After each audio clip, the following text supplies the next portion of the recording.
በዚህ ቪዲዮ በሰዎችና በማንኛውም ሁኔታ ሊገደብ የማይችል በጠንካራ መሰረት ላይ የተገነባ የማይናወጥና ገደብ የለሽ ማንነት ይኖረን ዘንድ ማድረግ የሚገባንን 10 ቀላል ግን ደግሞ እጅግ ወሳኝ ጉዳዮችን እነግራችኋለሁ። ብዙዎቻችን የምንኖረው እውነተኛ አቅማችን በፈቀደልን ልክ ሳይሆን በዙሪያችን ባሉ ሰዎች አስተያየት፣ ባደግንበት አካባቢ የባህል ተጽዕኖና በውስጣችን በሚያስተጋባው የማመንታት ድምፅ በፈጠሩብን ምናባዊ አጥር ውስጥ ነው። ዛሬ ይህንን አጥር እናፈርሰዋለን። ዝግጁ ከሆናችሁ ወደ መጀመሪያው ነጥብ እንለፍ። ይህ ያልተገደበ ማንነት የሚገነባበት የመጀመሪያውና መሰረታዊ መርህ ነው። በሕይወታችሁ ለሚከሰት ለማንኛውም ነገር ጥሩም ይሁን መጥፎ ሙሉ ኃላፊነትን ውሰዱ። ብዙ ጊዜ ውስጣችሁ እናንተን ተበዳይ ወይም ቪክቲም አድርጎ ሊያሳያችሁ ይጥራል። በመንግስት ምክንያት ነው፣ በቤተሰብ ድህነት ምክንያት ነው፣ በፍቅረኛዬ ወይም በትዳር አጋሬ ምክንያት ነው፣ እድል ስላልቀናኝ ነው እያላችሁ ጣታችሁን ወደ ውጭ እንድትቀስሩ ያደርጋችኋል። ይህ ተጠያቂነትን ወደ ውጭ የማዞር ባህሪ የሕይወታችሁን መሪና ማርሽ ለሌሎች አሳልፋችሁ መስጠት ማለት ነው። ጣታችሁን ወደ ውጭ በቀሰራችሁ ቁጥር ሕይወታችሁን የመለወጥ ኃይላችሁን እንዲሁም እድላችሁን ለዛ ለምትወቅሱት አካል አሳልፋችሁ እየሰጣችሁ ነው። ራሳችሁን እንደ ተበዳይ ስትቆጥሩ በዙሪያችሁ ያለውን ችግር ለመፍታት የሚያስችላችሁ ምንም አይነት አቅም እንዳይኖራችሁ ትገደባላችሁ። በራሳችሁ ላይ ሙሉ ኃላፊነትን አለመውሰድ በአእምሯችሁ ውስጥ አቅመቢስነትን ይፈጥራል። ገደብ የለሽ ማንነት ግን ሁኔታውን እኔ ያልፈጠርኩት ይሆናል፣ ነገር ግን ለሁኔታው የምሰጠው ምላሽ በእኔ እጅ ነው የሚል ጽኑ አቋም አለው። ኃላፊነትን ሙሉ በሙሉ ስትወስዱ ሕይወታችሁን የመለወጥ ኃይል ወደ እናንተ እጅ ይመለሳል። ምክንያቱም የችግሩ ተዋናይ እናንተ እንደሆናችሁ ስታውቁ መፍትሄውን በእናንተ መሆኑን ትረዳላችሁ። ይህ ማለት ግን ለደረሰብን ነገር ሁሉ ራሳችንን መውቀስ ማለት ሳይሆን ያንን ሁኔታ ለመለወጥ የሚቻልበትን መንገድ የመፈለግ ኃላፊነትን መውሰድ ማለት ነው።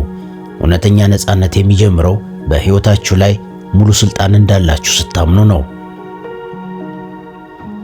ስለዚህ ይህንን ውስን አስተሳሰብ ለማሸነፍ ማማረርን አቁሙ። በሕይወታችሁ ላይ የሚደርሱትን ፈተናዎች እንደ መጥፎ ዕድል ሳይሆን እንደ ድርጊታችሁ ውጤት ወይም እንደ መማሪያ ውሰዷቸው።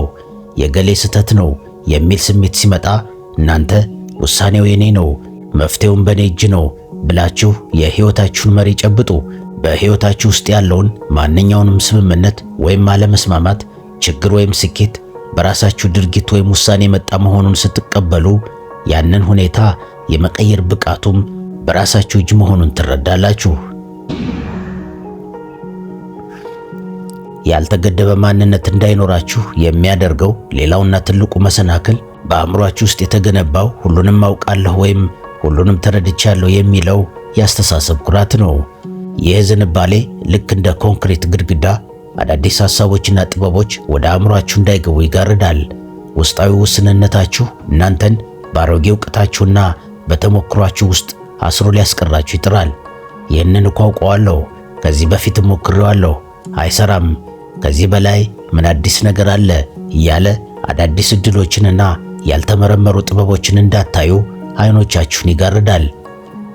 ይህ ሁኔታ በተለይ ዕድሜያችሁ እየገፋ ወይም ስኬታማ የሆናችሁ ስትሄዱ የመማር ፍላጎታችሁን የሚያደነዝዝ ትልቅ ወጥመድ ነው።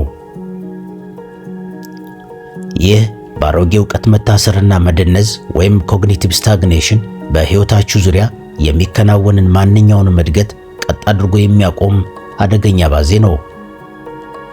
አእምሯችሁ ቀድሞ ባለው መረጃ ከተሞላ አዲስ መረጃ ለመቀበል ቦታ አይኖረውም። ገደብ የለሽ ማንነት ግን ካወቅኩት በላይ የማላውቀው ይበልጣል የሚል ጥልቅ ትህትና አለው። ይህ ትህትና ደግሞ ወደማይቆም ዕውቀትና ጥበብ ይመራችኋል። ምክንያቱም ማሰሮ ባዶ ካልሆነ አዲስ ውሃ ሊቀዳበት አይችልም። አእምሯችሁም ከቀድሞ ዕውቀት ውጪ ላሳር ካለ አዲስ ኃይል ሊገባበት አይችልም። እውነተኛ ዕውቀት ወይም ጥበብ ያለው ሰው ሁሉንም የሚያውቅ ሳይሆን ሁሉንም ለማወቅ ዝግጁ የሆነ ሰው ነው። ስለዚህ ይህንን ውስንነት ለማሸነፍ ሁልጊዜ ተማሪ ሁኑ። አላውቅም፣ አስተምሩኝ፣ አሳዩኝ ለማለት አትፍሩ። ይህ ንግግር የደካማነት ሳይሆን የጥንካሬ ምልክት ነው። ተዋረድክ የሚል ስሜት ሲሰማችሁ እናንተ እየታደስኩ ነው ብላችሁ መክቱት። አእምሮውን ክፍት ያደረገ ሰው ዓለምን እንደ መጫወቻ ሜዳ ያያታል። በዓለም ላይ ካሉት ነገሮች ሁሉ የመማር አቅም አለው። ማንኛውም ሁኔታ ለእርሱ የእውቀት ምንጭ ይሆናል። ያልተገደበ ማንነት ማለት ይቻላል በሚለውና አይቻልም በሚለው መሃል ያለውን አእምሮአችሁ የገነባውን ወፍራም ግድግዳ ማፍረስ ነው። ውስጣዊ ውስንነታችሁ እናንተን በምክንያታዊነት ወይም ሎጂክና በተጨባጭ ሁኔታዎች እስር ቤት ውስጥ ሊያስራችሁ ይፈልጋል። ያለህ ገንዘብ ይህን ያህል ነው፣ ተሰጥኦህ ይህን ያህል ነው፣ በአካባቢ ያለው ሰው ይህን አይፈቅድም እያለ በሂሳብ ስሌትና በወቅታዊ መረጃዎች ሕይወታችሁን ይገድበዋል። ይህ ምክንያታዊነት ለህልውናችሁ ጠቃሚ ቢሆንም ለአዳዲስ ፈጠራዎች ግን ትልቁ ማነቆ ነው። የምክንያታዊነት ወጥመድ ወይም ሎጂክ ትራፕ የተጨበጠውንና የተለመደውን ብቻ እውነት አድርጎ ያቀርባል። ገደብ የለሽ ማንነት ግን ታይቶ የማይታወቅ ነገር ማድረግ እችላለሁ ብሎ ያምናል። በፊዚክስ ሕግ እንኳን ንብ ክንፎቿ ከሰውነቷ ክብደት አንጻር ሲታይ መብረር እንደማትችል ይነገራል። ንቧ ግን ይህንን ሕግ ስለማታውቅ ትበራለች። እናንተም ስለ ገደባችሁ የምታውቁትን ሐሰተኛ መረጃ ስትረሱ መብረር ትጀምራላችሁ። ምክንያታዊነት በሰው ሰራሽ ሕጎች ላይ የተመሰረተ ነው። ያልተገደበ ማንነት ግን ከተፈጥሮ እምቅ ኃይል ጋር የተያያዘ ነው። ስለዚህ ይህንን ውስንነት ለማሸነፍ ትልልቅ ነገሮችን አልሙ። እንዴት የሚለው ጥያቄ ከመምጣቱ በፊት ምን የሚለውን ዓላማችሁን አጽኑ። አቅምህ አይፈቅድም የሚል ስሜት ሲመጣ እናንተ ግን አቅም የሚፈጠረው በጉዞ ላይ ነው ብላችሁ መንገዳችሁን ቀጥሉ። ውስጣዊ ውስንነታችሁ እናንተን የሚይዝበት ትልቁ ሰንሰለት ያለፈው ታሪካችሁ ነው። ትላንት እንዲህ ነበርክ፣ አንተ እኮ እንዲህ አይነት ሰው ነህ፣ ያለፈው ስህተትህ ተመልሶ ይመጣል እያለ በድሮ ስህተታችሁ፣ በድሮ ፍርሃታችሁና በድሮ ማንነታችሁ ውስጥ እንድትቀበሩ ያደርጋችኋል። ይህ አባዜ ካለፈው ተሞክሮ ሳይሆን ከቀድሞ ማንነት ጋር ተጣብቃችሁ እንድትቀጥሉ ያደርጋችኋል። ያልተገደበ ማንነት የሚገነባው ትላንት የነበረው ማንነት ዛሬ ላይ ለመግደልና እንደ አዲስ ለመወለድ ፈቃደኛ ስትሆኑ ብቻ ነው። ይህ በድሮ ማንነት መቆለፍ ወይም ሎክድ አይደንቲቲ የወደቀውን ወይም የተገደበውን ማንነት በሕይወት የማቆየት ሥራ ነው። ገደብ የለሽ ማንነት ያለው ሰው ትላንት የነበርኩት ዛሬ የለሁም ብሎ ያምናል። እባብ ቆዳውን እንደሚቀይር ሁሉ እናንተም አሮጌውንና ገዳቢውን ማንነት ጥላችሁ አዲሱንና ሰፊውን ስብዕና መልበስ አለባችሁ። ያለፈው ታሪካችሁ እናንተን ሊያስተምር ይችላል፣ ግን ሊገልጻችሁ አይገባም። ስኬቶቻችሁም ቢሆኑ የዛሬው ጥረታችሁ እንቅፋት እንዳይሆኑ መጠንቀቅ አለባችሁ። ስለዚህ ይህንን ውስንነት ለማሸነፍ በትላንት ስኬታችሁም ሆነ ውድቀታችሁ አትጣጥሩ። እኔ እንዲህ ነኝ ከሚል ገዳቢ አስተሳሰብ ወጥታችሁ እኔ ማን መሆን እችላለሁ ወደሚል ሰፊ አድማስ ተሻገሩ። ታሪክ አይፈቅድም የሚል ስሜት ሲመጣ እናንተ ታሪኬን የሚጽፈው ዛሬ እንጂ ትላንት አይደለም ብላችሁ አሮጌውን ማንነት አውልቁት። እውነተኛ ነፃነት የሚጀምረው ያለፈውን ታሪካችሁን እንደ ንብረት ሳይሆን እንደ ታሪክ መጽሐፍ ስታዩት ነው። ያልተገደበ ማንነት የሚመነጨው አእምሮአችሁ ከማንኛውም ትውስታ፣ ስጋትና ቅድመ ግምት ሙሉ በሙሉ ሲጸዳ ብቻ ነው። ውስጣዊ ውስንነታችሁ አእምሮአችሁን በሚሆንና ሊሆን በሚችል ሐሳቦች፣ በድሮ ቁስሎችና በወደፊት ስጋቶች አጨናንቆ በነፃነት እንዳይሰራ ያደርገዋል። ይህ ሁኔታ አእምሮአችሁን እንደ ቆሻሻ ማጠራቀሚያ በመጠቀም የማሰብ ኃይላችሁን ያቀጭጨዋል። ነገር ግን እውነተኛ ኃይል የሚገኘው በዜሮ ነጥብ ወይም ዜሮ ስቴት ላይ ነው። አእምሮአችሁ ባዶ ሲሆን ከመለኮታዊውና ከሁለንተናዊ የጥበብ ምንጭ ጋር ትገናኛላችሁ። በጭንቀት መሞላት ንጹሕ አስተሳሰብን ይገድላል። ገደብ የለሽ ማንነት ግን እያንዳንዱን ቅጽበት እንደ አዲስ ነጭ ወረቀት ያያል። ማንኛውንም ስሜትና ሐሳብ አመሰግናለሁ፣ ይቅርታ በሚሉና በመሳሰሉት የንጽህና ቃላት በማጠብ አእምሮአችሁን ወደ ዜሮ ነጥብ መልሱት። ይህ የንጽህና ሂደት ካሉታዊ ስሜቶች ሸክም አላቆ ንጹሕ የመፍጠር ኃይል እንዲኖራችሁ ያደርጋል። አእምሮአችሁ ሲጸዳ የዓለምን እውነት በግልጽ ማየት ትጀምራላችሁ። ስለዚህ ይህንን ውስንነት ለማሸነፍ የአእምሮ ማጠብ ስልትን ተለማመዱ። በውስጣችሁ የሚመላለሰውን አሉታዊ ድምፅ ሁሉ በጥሩ ቃላት አጥፉት። ይህ የድሮ ትዝታ ነው የሚል ስሜት ሲመጣ እናንተ አሁን ጸድቻለሁ፣ አሁን አዲስ ነኝ ብላችሁ ወደ 0 ነጥብ ተመለሱ። አእምሮ የጸዳ ሰው ኃይሉ ያልተገደበ ይሆናል። ያልተገደበ ማንነት ማለት ፍርሃት የማይሰማው ወይም የማይፈራ ሰው መሆን ማለት አይደለም። ይልቁንም ፍርሃትን እንደ አቅጣጫ ጠቋሚ ወይም ኮምፓስ መጠቀም መቻል ነው። ውስጣዊ ውስንነታችሁ ፍርሃትን እንደ ማቆሚያ ምልክት ወይም ስቶፕ ሳይን አድርጎ ያቀርብላችኋል። ከፈራህ አታድርገው፣ ይህ ስሜት አደገኛ መሆኑን እየነገረህ ነው እያለ ወደ ኋላ እንድትሸሹና በምቾት ቀጠናችሁ ውስጥ ብቻ እንድትቀመጡ ያደርጋችኋል።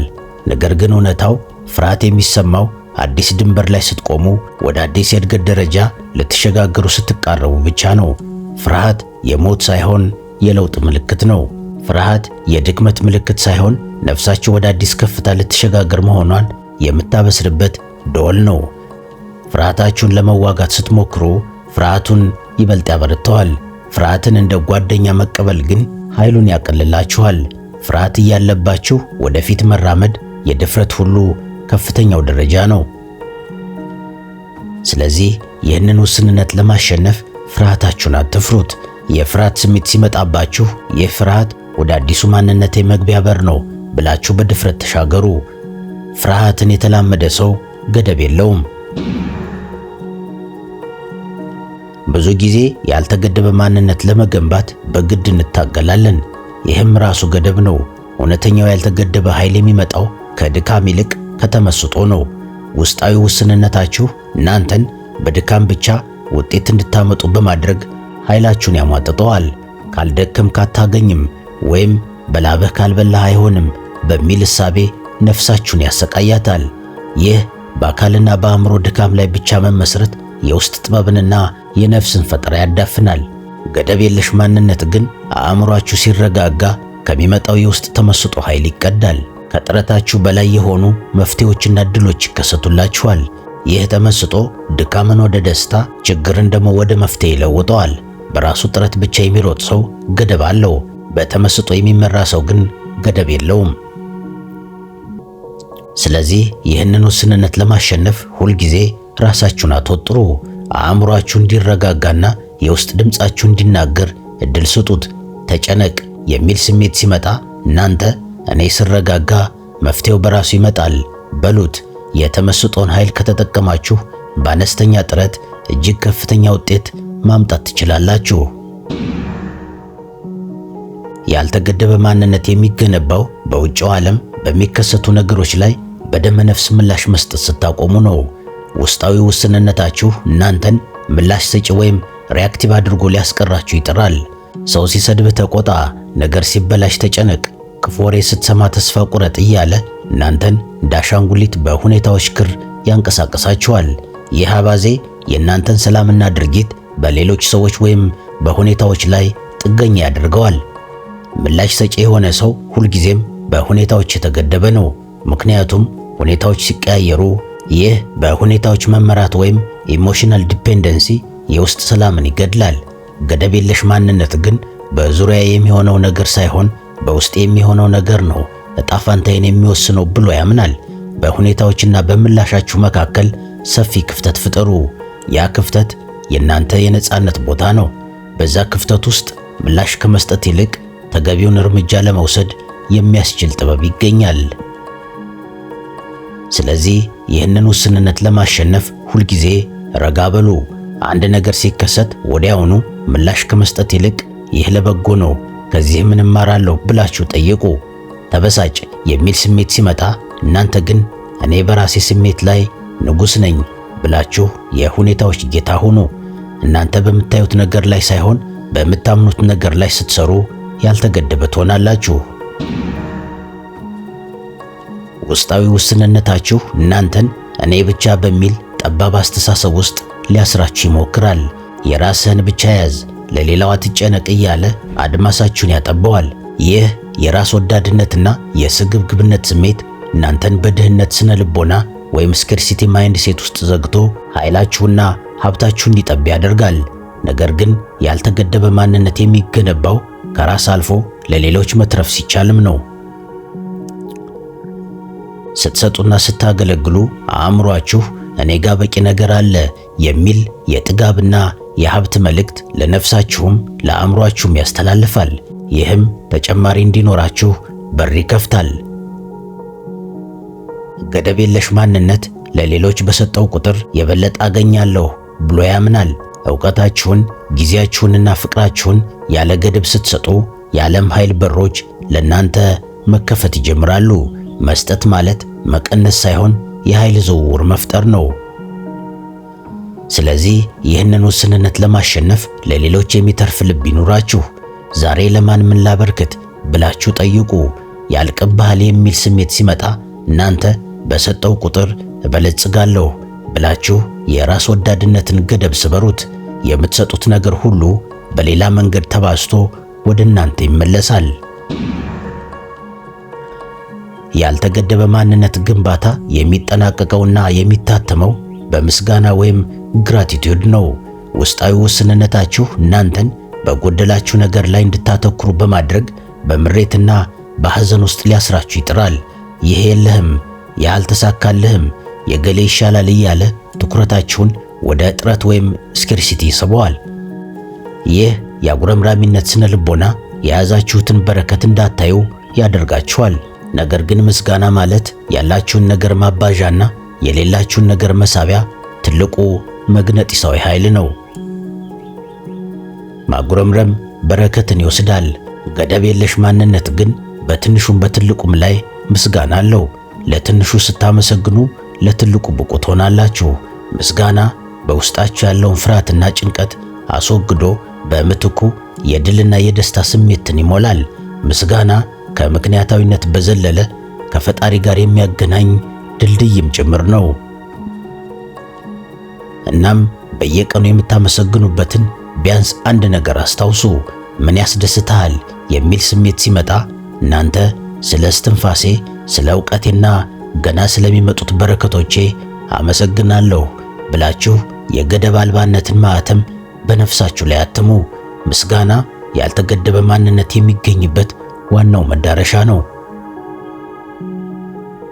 ስለዚህ ያልተገደበ ማንነት መገንባት የአንድ ቀን ሥራ ሳይሆን የዕለት ተዕለት የንቃት ጉዞ ነው።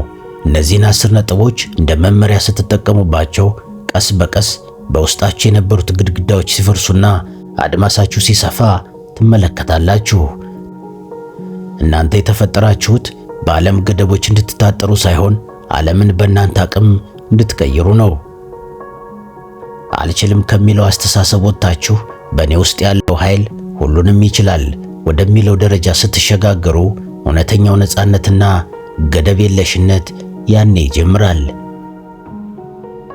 እስካሁን አብራችሁ ለነበራችሁ ከልብ አመሰግናለሁ። ለዛሬ ከዚህ ጋር ይብቃኝ።